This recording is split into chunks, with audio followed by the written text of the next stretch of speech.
Yes everyone, how's it going? Right, okay, this video is to address some of the nonsense that went on between myself and ICP yesterday.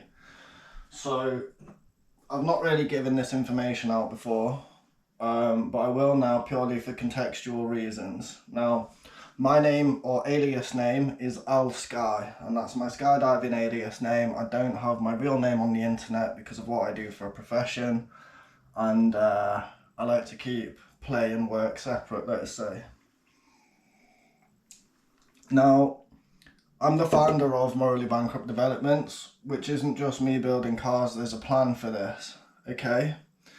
And in the meantime of me going through the plan for that, as many of you are aware, I bought a VA, which its head gasket went in like the first hard drive, which has made everything 10 times worse for me. And as some of you know, I'm doing like that video series now of how the hell am I going to get myself out of this shit, okay? Now, this video is basically bringing to light, from my perspective, everything that happened with ICP, how and when, and I'll admit my downsides. I've got no issues doing that. But one thing I don't do is tolerate nonsense from people. I don't care who you are.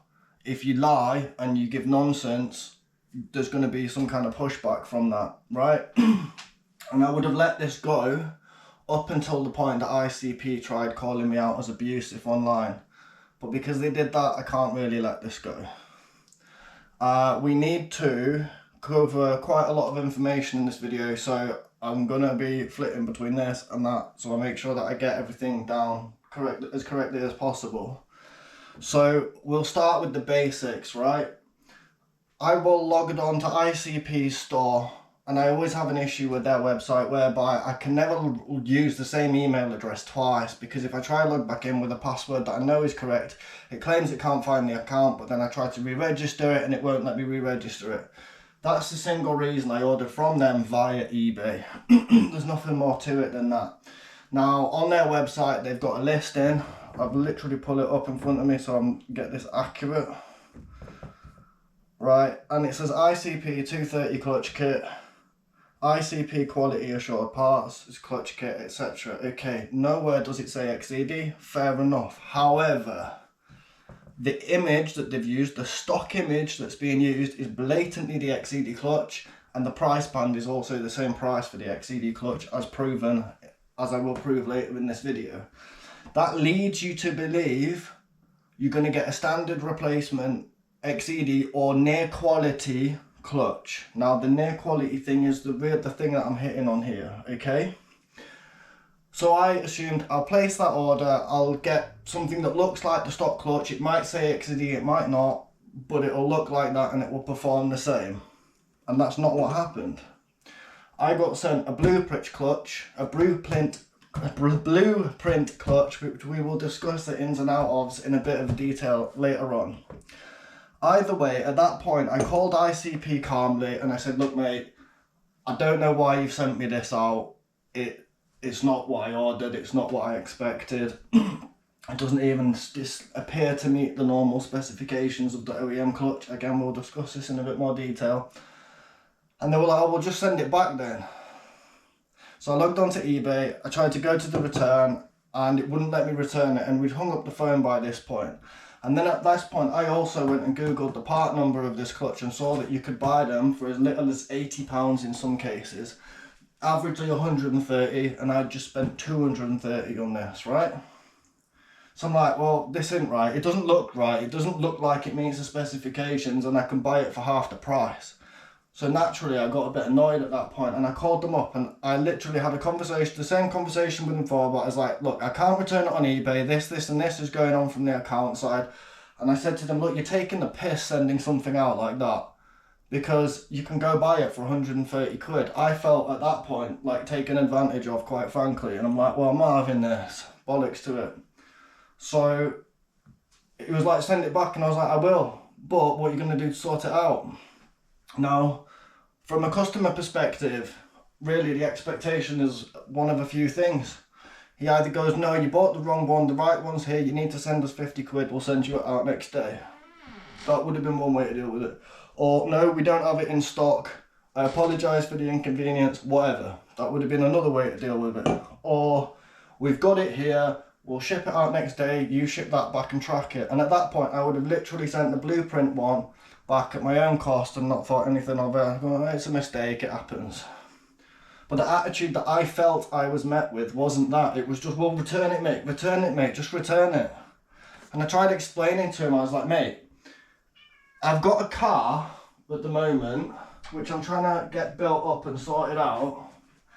I've got it on axle stands at the front of my house. My neighbours are not particularly happy about that as it is, because it shouldn't really be there on axle stands. I've got a space where I can work at the back, and that's usually fine. Either way, I need it sorting quickly. And he was like, well, just return it, and then faffing around going with eBay. And I was like, look, I can't do this. eBay was saying it was going to be 3 days before I could even initiate the return or anything like this. And he was generally just being extremely unhelpful. So at the end of the call, I went, oh, do you know what? Fuck you, I'll go buy one myself. And that was literally the end of the call. Now, if you actually go read the Facebook post that I put out, it wasn't attacking anyone. It was just, look, this has happened with ICP. Can anyone hook me up with a clutch? But somehow no one read the can you hook me up with a clutch, and everyone jumped way over the top at what was said, and it literally wasn't even that bad. I literally just said, look, I ordered this, I got this, I'm not happy about it, where can I get a clutch?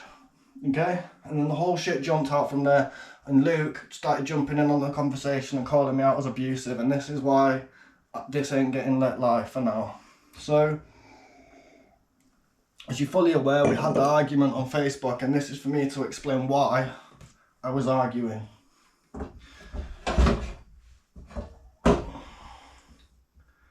Bearing in mind, you could go on eBay or anywhere else and you can buy this same clutch, this one for 80 quid. You can't get this one for cheaper than 220 that I've found. Right? And while I've got both in my hand, let's have a look at them.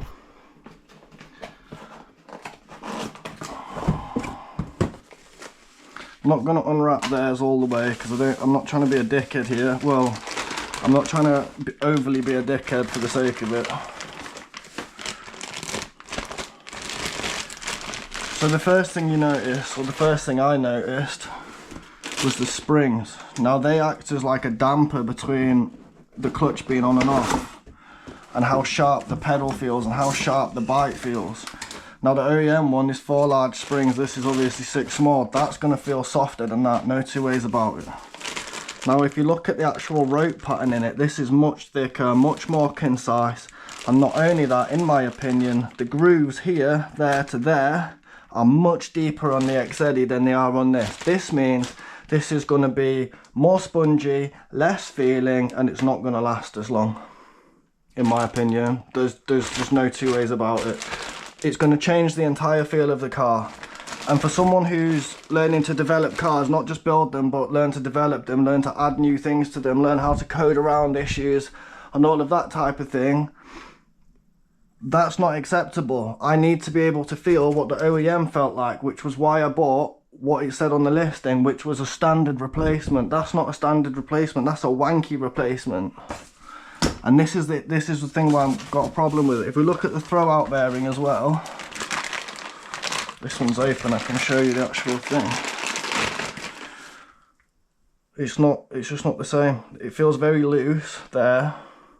It's not made by NTN, it's not got any reputable stamps or anything. Whereas you take the throwout bearing from the official kit, obviously NTN, made in China, feels a lot stiffer. It's like a completely different material for the most part as well. Now, I don't know if this one's stronger or weaker, but I would make a guess that it's weaker. And if you look at those tabs as well, which are already weak, this OEM one is thick, this one's thin. So there's just no way that someone can justify telling me that that is a standard replacement OEM up to spec clutch. It's just not. It's shit, I'm afraid. Now, given the fact that there's all of these differences, okay, given the fact that I was called out abusive when I wasn't, okay, and Luke, what I want you to do, mate, is if you've got the calls recorded, strip out my personal information and post them. Like, I honestly dare you, show the people the truth, okay? Because I guarantee you, I know what was said, I know how it was said, I know how many chances I gave you to correct it before I lost my rag, and you had multiple chances. If you'd have not acted like an egotistical little man, you'd have resolved this so quickly. Instead now, you've probably lost a customer for long term, you've made yourselves look like idiots, it's become to like that you're selling shit for the same money as the OEM. Oh, just the other point, 228, 229 delivered, this was cheaper. Don't know what you want me to say, dude. If you don't want people getting annoyed at you, don't sell them shit when they've paid for quality. Peace.